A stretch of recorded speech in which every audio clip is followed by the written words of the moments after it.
For just a second. And it's recording. Okay. So welcome everyone to another nighttime reading. Hello Kaylee, thank you for popping in. We're just getting started from chapter 3 of Sherlock Holmes and the Hound of the Baskervilles. And as I was saying just a moment before, we ended, as far as I'm aware, for when Dr. Mortimer was telling Holmes and Watson that the footprints that he saw near the body were not a man's or a woman's. They were, in fact, the footprints of a gigantic hound. And we'll begin at chapter 3, which is chapter 3, The Problem. I confess, at these words, a deep shudder passed through me.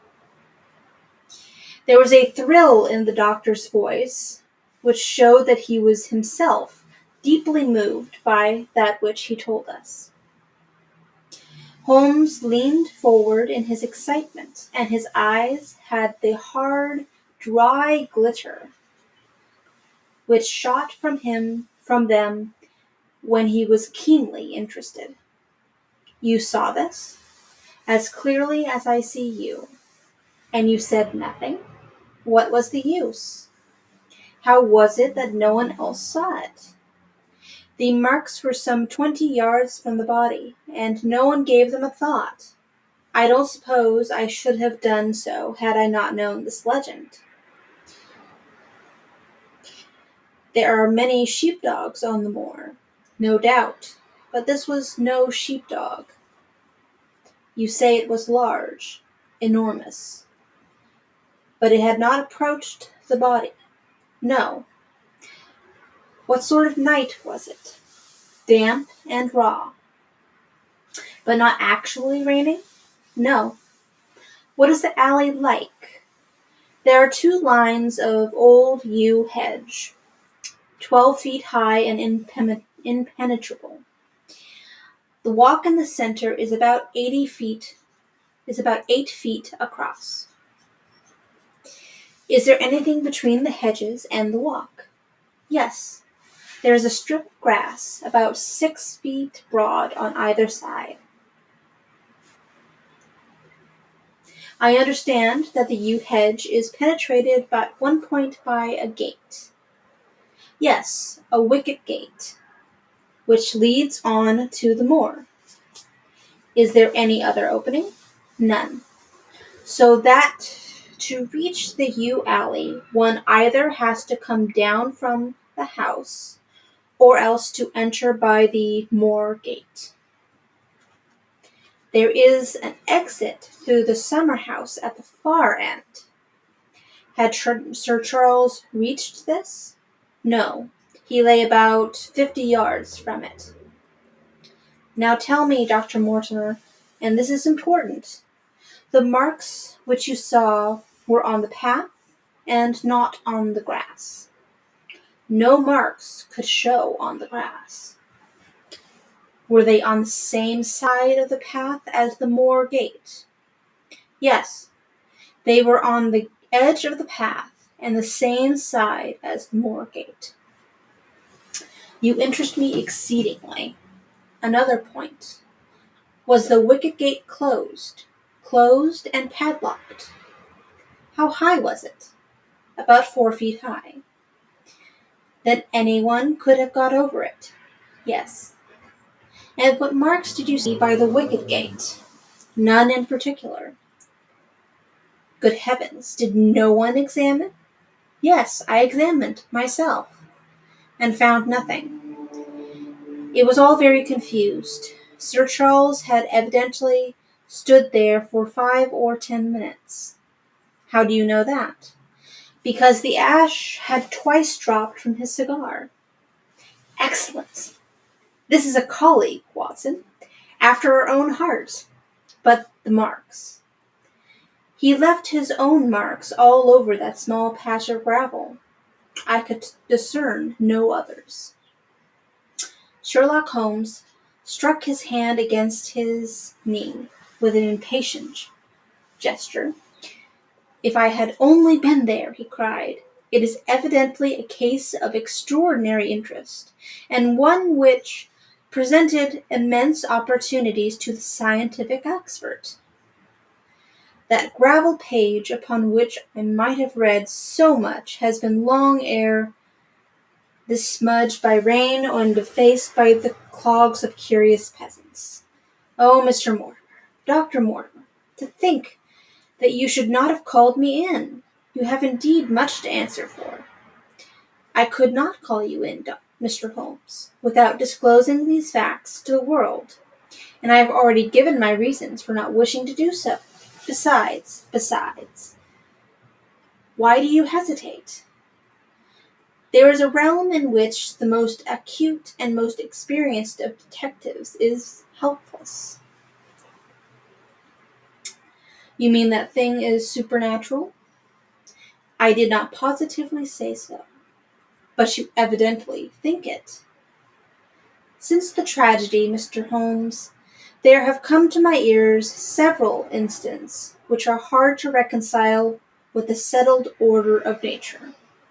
For example, I find that before the terrible event occurred, several people had seen a creature upon the moor which corresponds with this Baskerville demon, and which could not possibly be any animal known to science.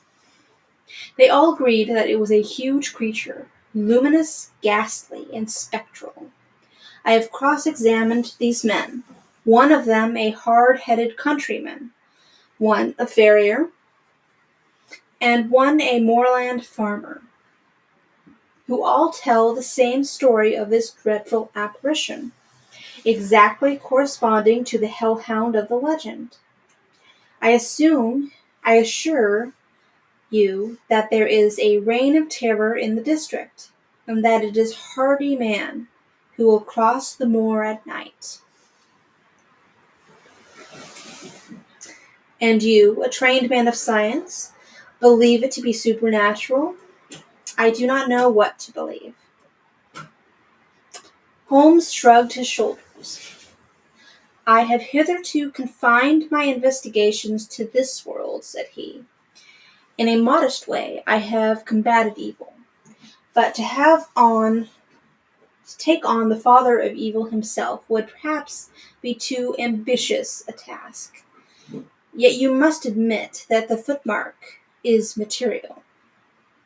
The original Hound was material enough to tug a man's throat out, and yet he was diabolical as well. I see that you have quite gone over to the supernaturalists. But now, Dr. Mortimer, tell me this. If you hold these views, why have you come to consult me at all? You tell me in the same breath that it is useless to investigate Sir Charles' death, and that you desire me to do it. I did not say that I desired you to do it. Then how can I assist you?" "By advising me as to what I should do with Sir Henry Baskerville, who arrives at Waterloo Station." Dr. Mortimer looked at his watch. "In exactly 1 hour and a quarter." "He being the heir?" "Yes. On the death of Sir Charles, we inquired for this young gentleman, and found that he had been farming in Canada. From the accounts which have reached us, he is an excellent fellow in every way. I speak now, not as a medical man, but as a trustee and executor of Sir Charles's will." "There is no other claimant, I presume?" "None. The only other kinsman whom we have been able to trace was Roger Baskerville, the youngest of the 3 brothers, of whom poor Sir Charles was the elder. The second brother, who died young, is the father of this lad Henry. The third, Roger, was the black sheep of the family. He came of the old masterful Baskerville strain, and was the very image, they tell me, of the family picture of old Hugo. He made England too hot to hold him. fled to Central America and died there in 1876 of yellow fever. Henry is the last of the Baskervilles. In 1 hour and 5 minutes, I meet him at Waterloo Station. I've had a wire that he arrived at Southampton this morning. Now, Mr. Holmes, what would you advise me to do with him? Why should he not go to the home of his fathers? It seems natural, does it not? And yet consider that every Baskerville who goes there meets with an evil fate. I feel sure that if Sir Charles could have spoken with me before his death, he would have warned me against bringing this, the last of the old race, and the heir to great wealth, to that deadly place. And yet it cannot be denied that the prosperity of the whole poor, bleak countryside depends upon his presence. All the good work which has been done by Sir Charles will crash to the ground if there is no tenant of the hall.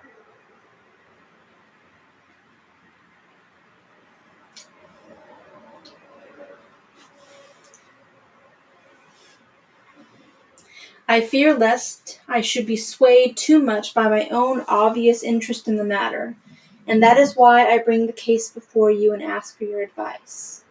Holmes considered for a little time.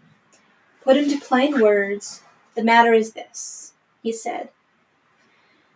In your opinion, there is a diabolical agency which makes Dartmoor an unsafe abode for the Baskerville. That is your opinion.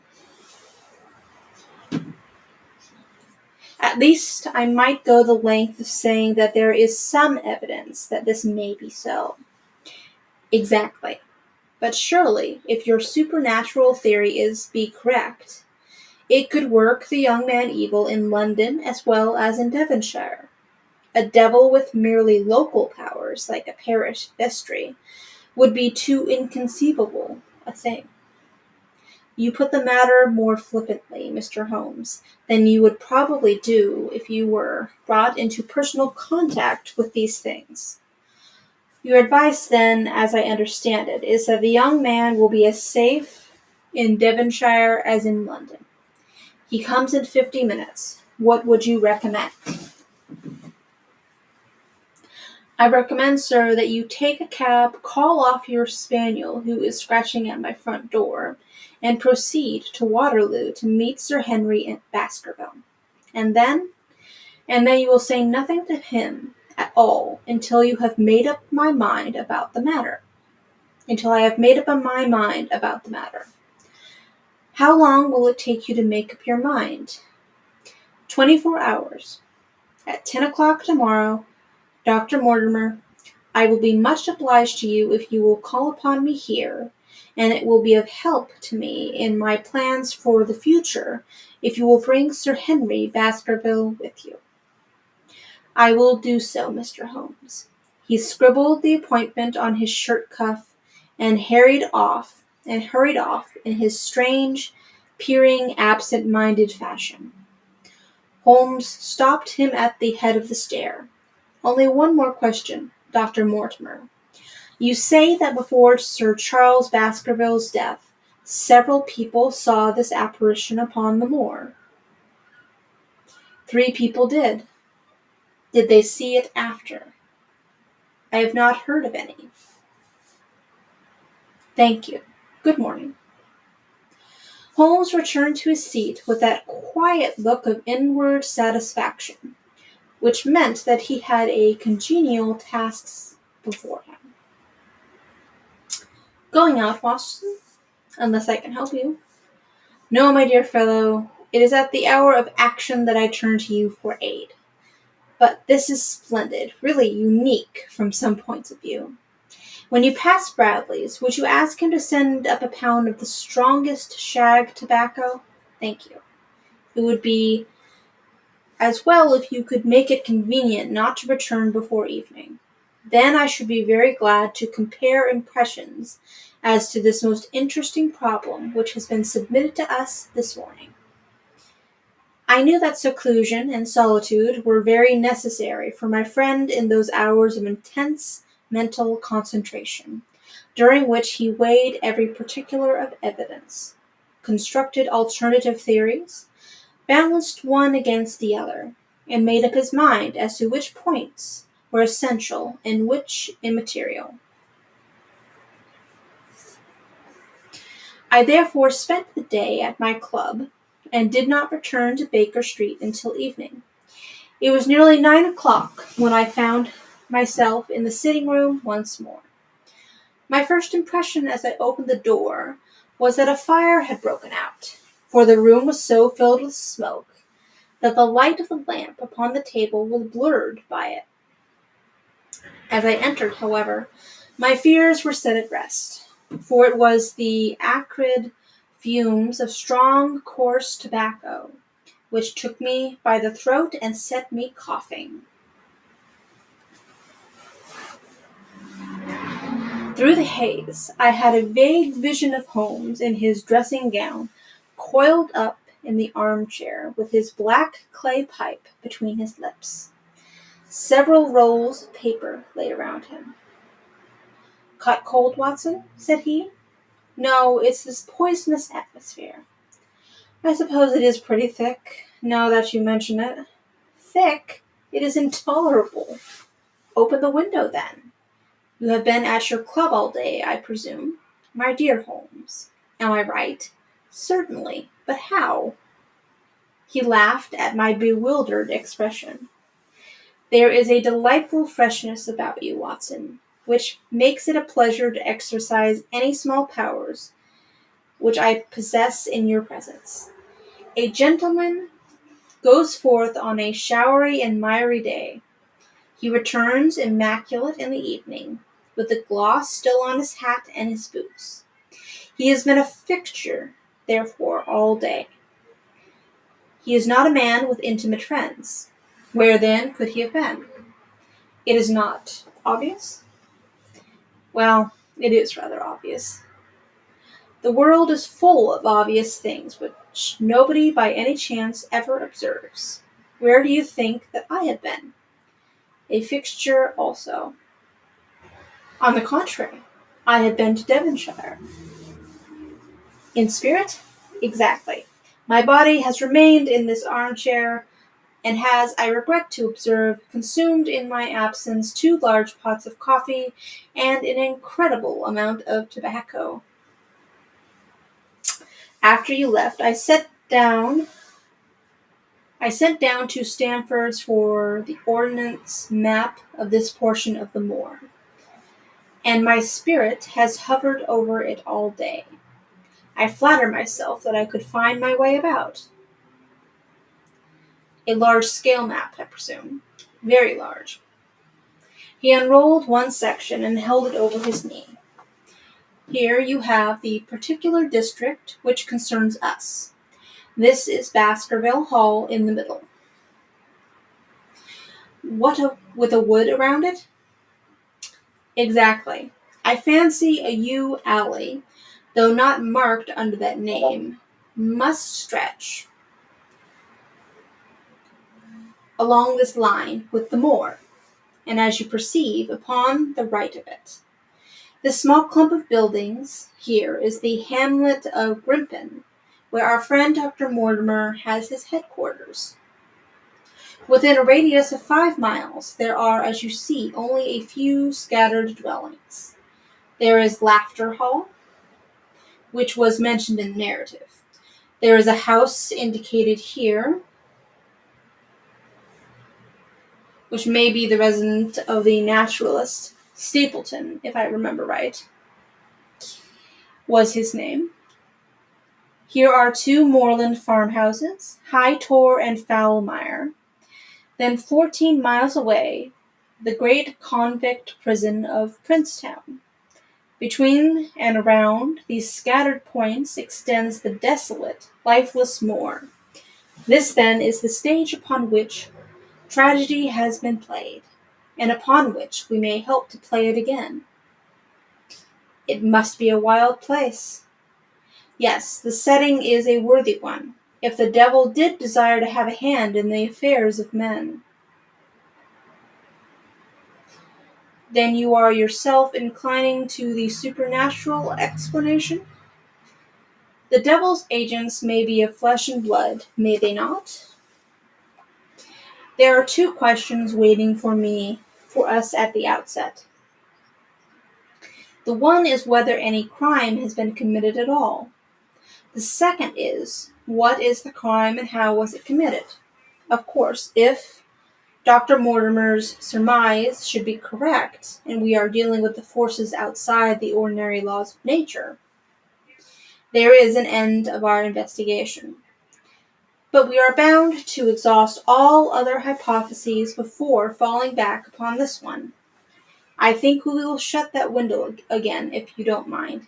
It is a singular thing, but I find that a concentrated atmosphere helps a concentration of thought. I have not pushed it to the length of getting into a box to think, but that is the logical outcome of my convictions. Have you turned the case over in your mind? Yes, I have thought a good deal of it in the course of the day. What do you make of it? It is very bewildering. It has certainly a character of its own. There are points of distinction about it. That change in the footprints, for example. What do you make of that? Mortimer said that the man had walked on tiptoe down that portion of the alley. He only repeated what some fool had said at the inquest. Why should a man walk on tiptoe down the alley? What then? He was running, Watson. Running desperately, running for his life, running until he burst his heart and fell dead upon his face. Running from what? There lies our problem. There are indications that the man was crazed with fear before ever he began to run. How can you say that? I am presuming that the cause of his fears came to him across the moor. If that were so, and it seems most probable, only a man who had lost his wits would have run from the house instead of towards it. If the gypsy's evidence may be taken as true, he ran with cries for help in the direction where help was least likely to be. Then again, whom was he waiting for that night? And why was he waiting for him in the yew alley rather than in his own house? You think that he was waiting for someone? The man was elderly and infirm. We can understand his taking an evening stroll. But the ground was damp and the night inclement. Is it natural that we should stand for 10 or 5 minutes, as Dr. Mortimer, with more practical sense than I should have given him credit for, deduced from the cigar ash? But he went out every evening. I think it unlikely that he waited at the moor gate every evening.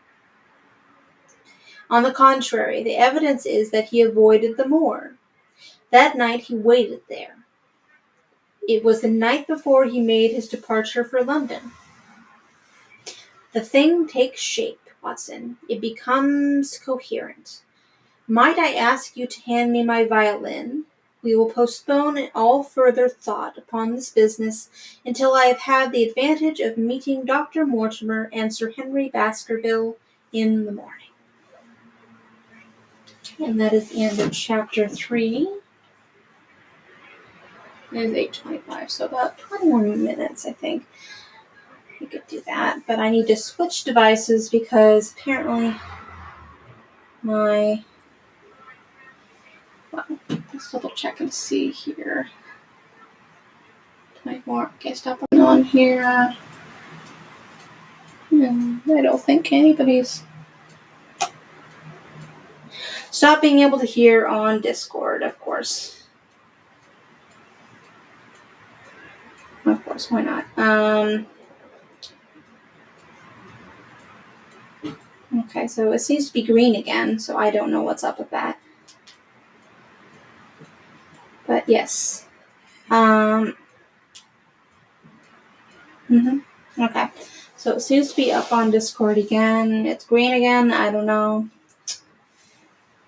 Okay, there's a bit of delay. So I've got it on my phone now so we can continue. If everybody would like me to continue on the chapter 4, I should be able to get chapter 4 done in about 20 minutes, and then we'll stop at 8:45. Okay.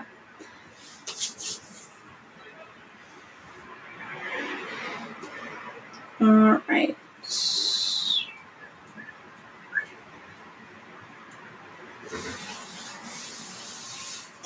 Alright, so chapter 4. Sir Henry Baskerville. Our breakfast table was cleared early, and Holmes waited in his dressing gown for the promised interview. Our clients were punctual to their appointment, for the clock had just struck 10 when Dr. Mortimer was shown up, followed by the young baronet. The latter was small, alert, dark-eyed man about 38 years of age, very sturdily built, with thick black eyebrows and strong, pugnacious face. He wore a ruddy-tinted tweed suit and had the weather-beaten appearance of one who has spent most of his time in the open air. And yet there was something in his steady eye and the quiet assurance of his bearing which indicated the gentleman.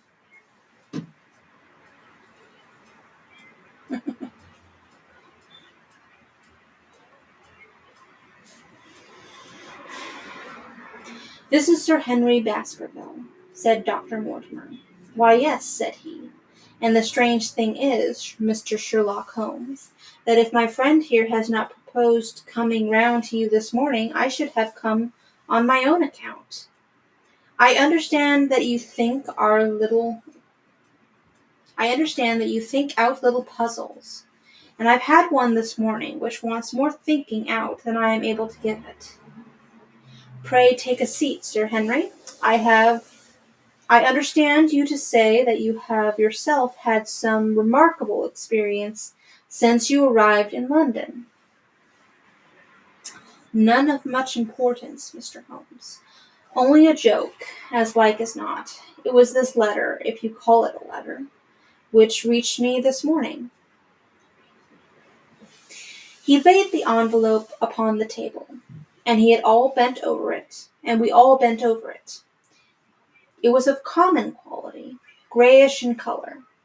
The address, Sir Henry Baskerville, Northumberland Hotel, was printed in rough characters, the postmark Charing Cross, and the date of posting the preceding evening. "Who knew that you were going to the Northumberland Hotel?" asked Holmes, glancing keenly across at our visitor. "No one could have known. We only decided after I met Dr. Mortimer. But Dr. Mortimer was no doubt already stopping there." "No, I had been staying with a friend," said the doctor. "There was no possible indication that we intended to get to this hotel. Someone seems to be of foolscap paper. Wait a second.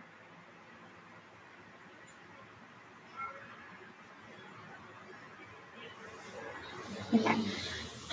Someone seems to be very of foolscap paper folded into 4. This he opened and spread. That sentence does not make sense. Folded into 4. This he opened and spread flat upon the table. Across the middle of it, a single sentence had been formed by the expedient of pasting printed words upon it. It ran, "As you value your life or your reason, keep away from the moor." The word "moor" only was printed in ink. "Now," said Sir Baskerville, Perhaps you will tell me, Mr. Holmes, what in thunder is the meaning of that, and who it is that takes so much interest in my affairs. What do you make of it, Dr. Mortimer? You must allow that there is nothing supernatural about this, at any rate. No, sir, but it might very well come from someone who is convinced that the business is supernatural. What business? Asked Sir Henry sharply. It seems to me that all you gentlemen know a great deal more than I do about my own affairs. You shall share our knowledge before you leave this room, Sir Henry. I promise you that, said Sherlock Holmes. We will confine ourselves for the present, with your permission, to this very interesting document, which must have been put together and posted yesterday evening. Have you yesterday's Times, Watson? It is here in the corner. Might I trouble you for it? The inside page, please, with the leading articles. He glanced swiftly over it, running his eyes up and down the columns. Capital article this on free trade. Permit me to give you an extract from it. You may be cajoled into imagining that your own special trade or your own industry will be encouraged by a protective tariff, but it stands to reason that such legislation must in the long run keep away wealth from the country, diminish the value of our imports, and lower the general conditions of life in this island.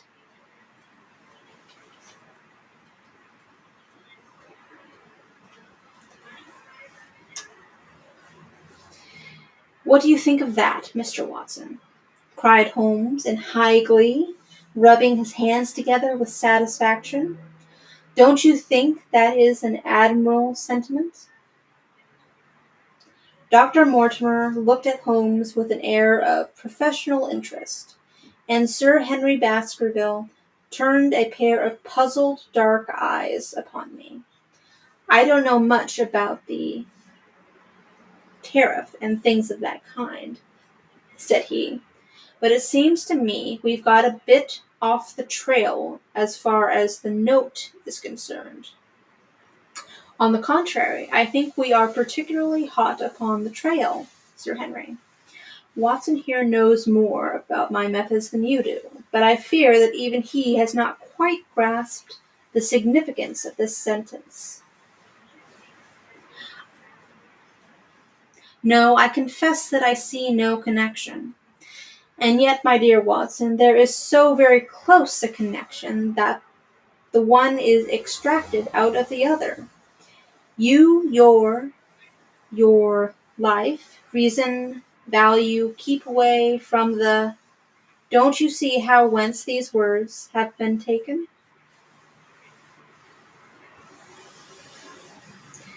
By thunder, you're right. Well, if that isn't smart, cried Sir Henry. If any possible doubt remained, it is settled by the fact that keep away and from the are cut out in one piece. Well now, so it is. Really, Mr. Holmes, this exceeds anything which I could have imagined, said Dr. Mortimer, gazing at my friend in amazement. I could understand anyone saying that the words were taken from a newspaper, but that you should name which, and add that it came from the leading article, is really one of the most remarkable things which I have ever known. How did you do it? Most certainly. But how? Because that is my special hobby. The differences are obvious. The supraorbital crest, the facial angle, and the maxillary curve, but this is my special hobby. And the difference.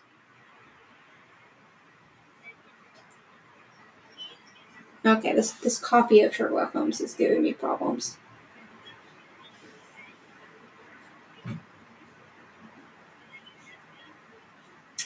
But this is my special hobby, and the differences are equally obvious. There is as much difference to my eyes between the leaded bourgeois type of the Times article and the slovenly print of an article of the evening halfpenny paper as there could be between your Negro and your Equimois. The detection of types is one of the most elementary branches of knowledge to the special expert in crime. Though I confess that once, when I was very young, I confused the Leeds Mercury with the Western Morning News. But a Times leader is entirely distinctive, and these words could have been taken from nothing else. As it was done from yesterday, the strong probability was that we should find the words in yesterday's issue. So far as I can follow you, then, Mr. Holmes, said Sir Henry Baskerville, someone cut this message with scissors, nail scissors. You can see that it was a very short-bladed scissors, since the cutter had to take 2 snips over keep away. That is so. Someone then cut out the message with a pair of short-bladed scissors, pasted it with paste, gum, said Holmes, with gum onto the paper. But I want to know why the word more should have been written. Because he could not find it in print.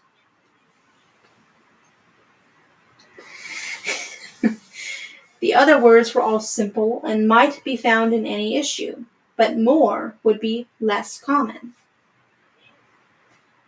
Why, of course, that would explain it. Have you read anything else in the message, Mr. Holmes?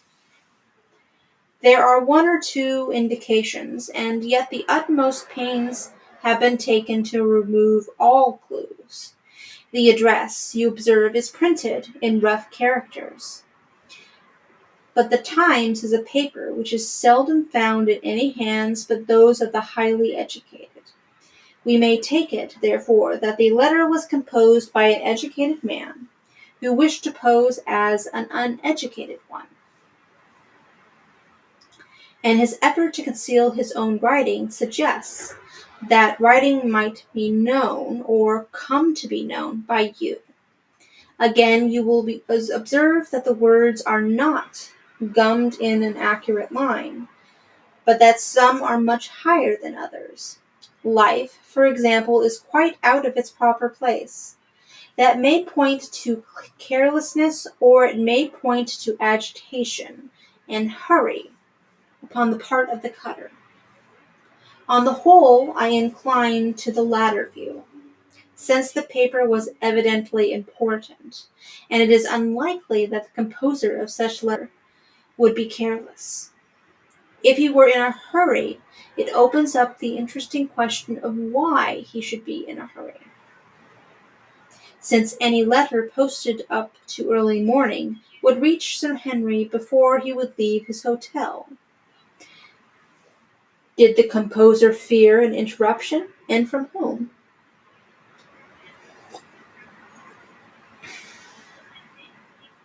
We are coming now rather into the region of guesswork, said Dr. Mortimer. Say rather into the region where we balance probabilities and choose the most likely. It is the scientific use of the imagination, but we have always some material basis on which to start our speculation. Now, you would call it a guess, no doubt, but I am almost certain that this address has been written in a hotel. How in the world can you say that? If you examine it carefully, you will see that both pen and ink have given the writer trouble.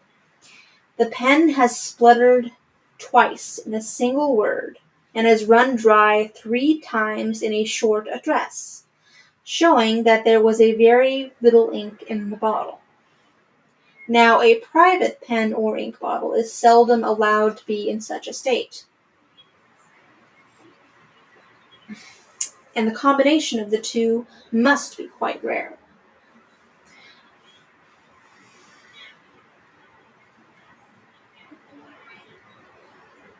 But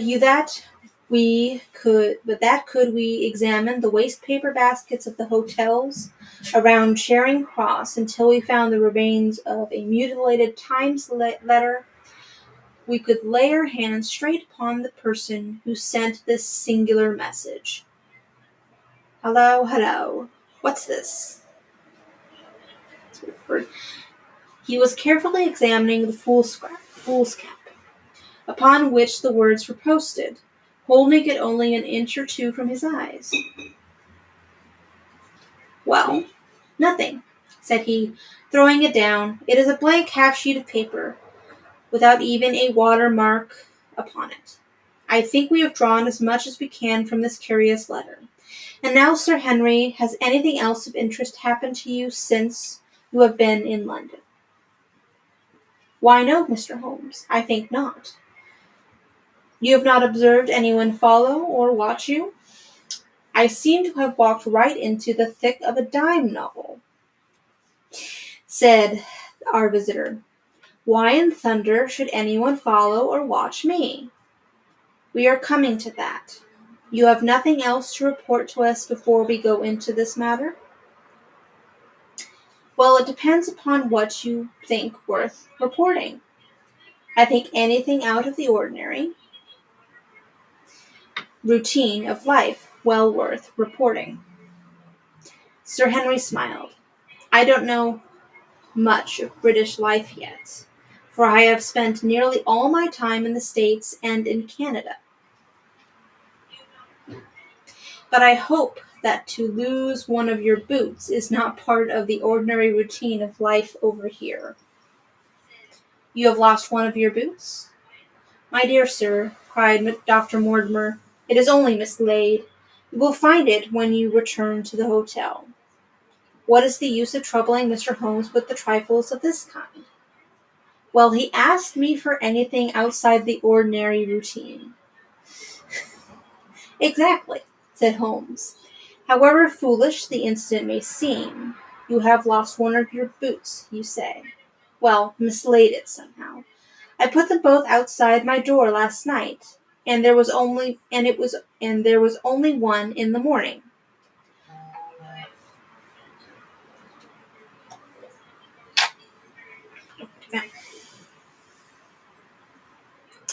I could get no sense out of the chap who cleans them. The worst of it is that I only bought the pair last night in the Strand, and I have never had them on.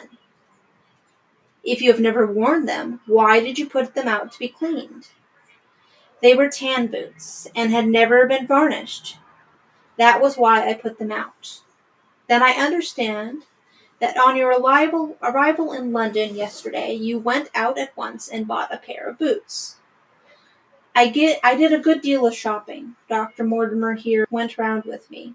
You see, if I am to be squire down there, I must dress the part. And it may be that I have got a little careless in my ways out west.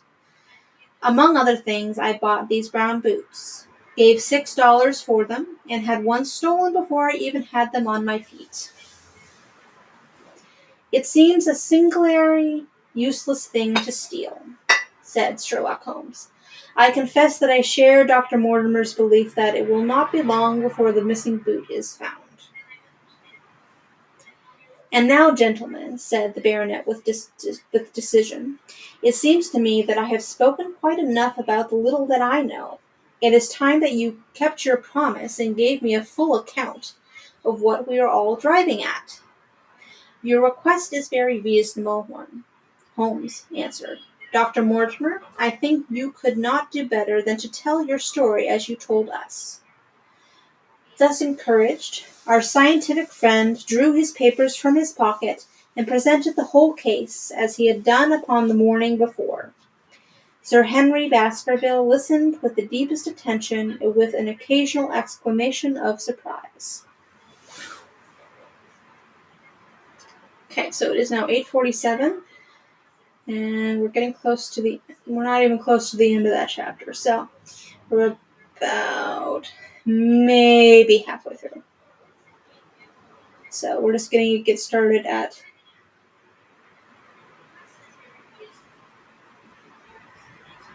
let's see here.